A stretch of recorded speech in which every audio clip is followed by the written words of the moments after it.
Good morning, student. In this class, we talk about mathematical format for the sinusoidal voltage and current.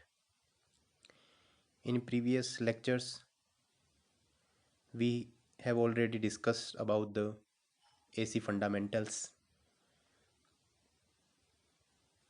of waveform is amplitude, frequency, and its angular frequency. Now we will discuss about the its mathematical formats. So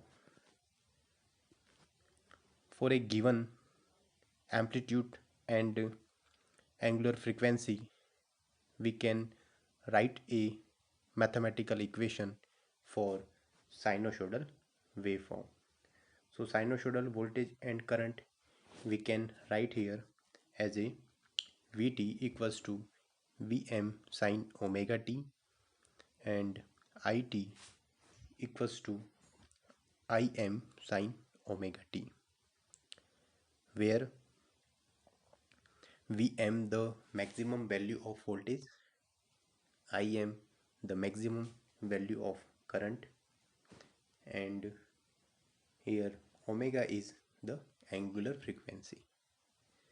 So now we need to remember the relation between the omega and frequency, angular frequency and the frequency, and angular frequency with time period. So omega we can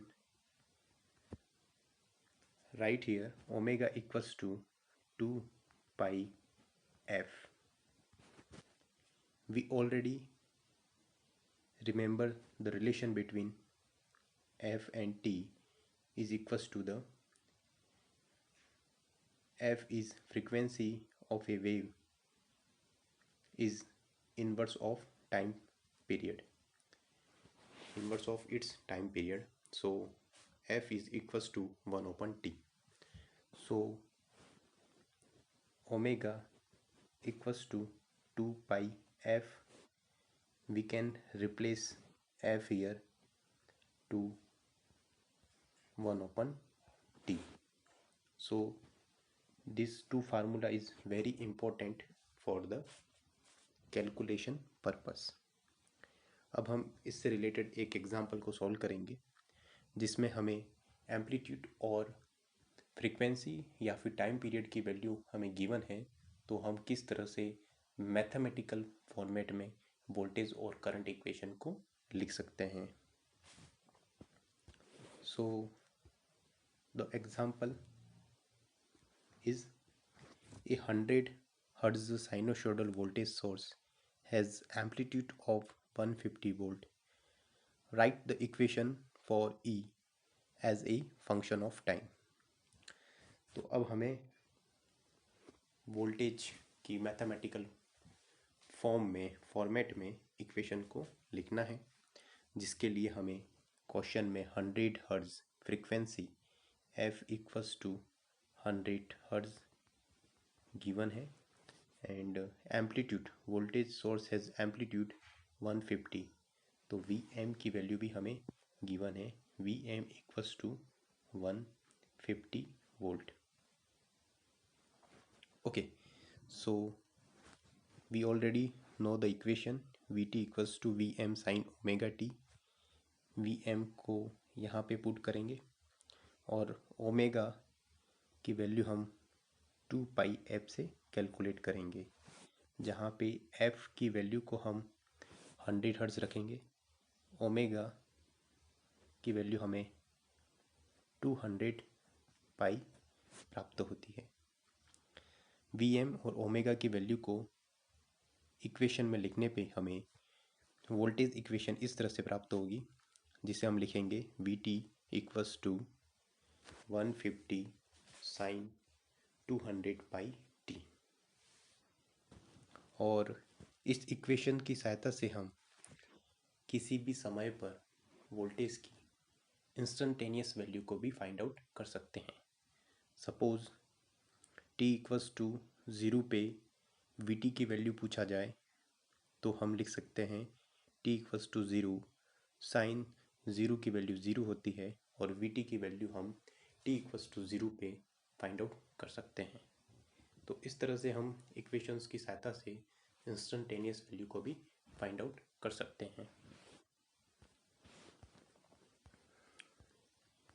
the next important fundamental is voltage and current with phase shift.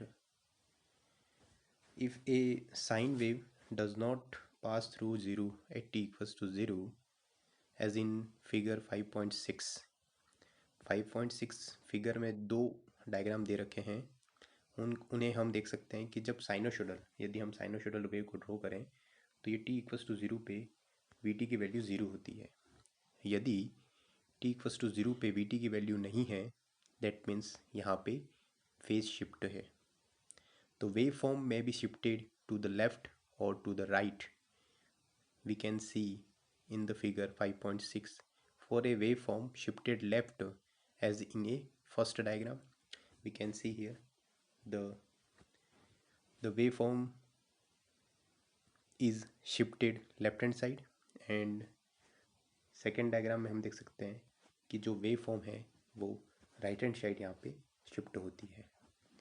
तो एक जो wave form है, जो हम यदि sinusoidal wave form की बात करें तो टी इक्वल्स टू ज़ीरो पे इसकी वैल्यू ज़ीरो होती है। बट यदि वेव शिफ्ट होती है लेफ़्ट साइड तो हम देख सकते हैं यहाँ पे, और किस तरह से wave right hand side shift होगी तो उसका डायग्राम हम देख सकते हैं इस साइड। यदि वेव शिफ्ट होती है लेफ्ट हैंड साइड तो हम यहाँ पे प्लस थीटा लिखेंगे, और यदि वेव शिफ्ट होती है राइट हैंड साइड तो हम यहाँ पे माइनस थीटा लिखेंगे।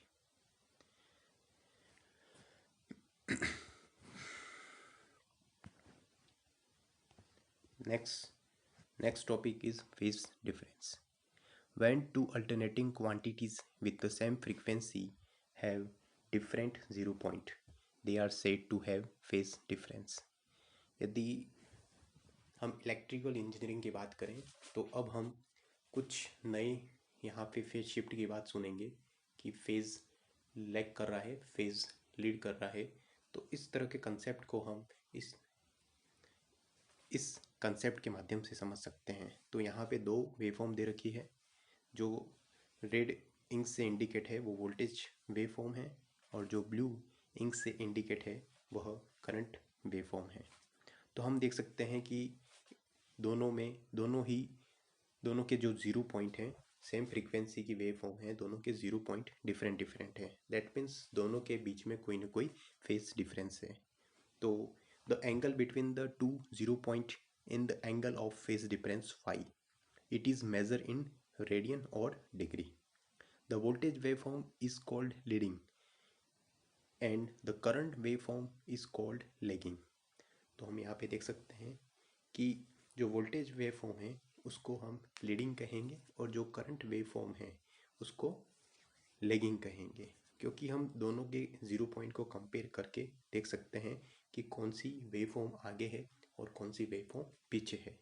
तो वोल्टेज वेव फॉर्म आगे होने के कारण उसको हम लीडिंग वेव फॉर्म, और जबकि वोल्टेज से थीटा डिग्री पीछे होने के कारण, डिफरेंस होने के कारण, ज़ीरो पॉइंट में डिफरेंस होने के कारण हम करंट वेव फॉर्म को लैगिंग करंट वेव फॉर्म कहेंगे। Next, the phase relation.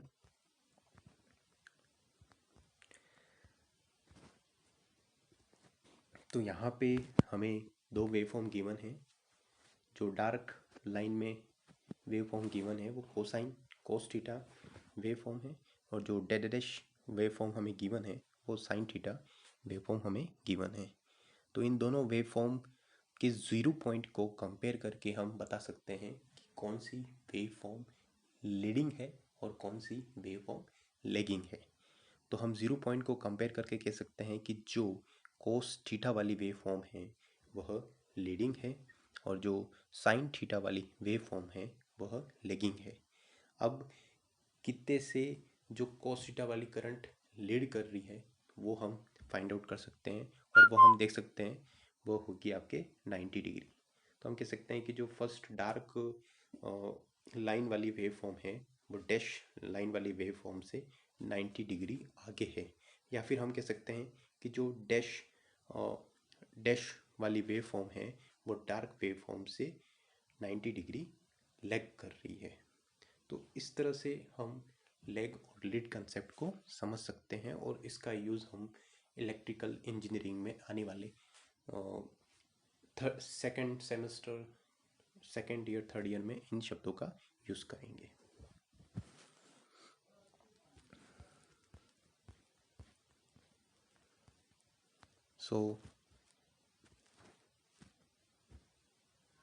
So we can solve, or there are two waveform is given in the mathematical format. We need to find out the which current and which waveform, yeah, which voltage or which current will lead, and the we need to find out which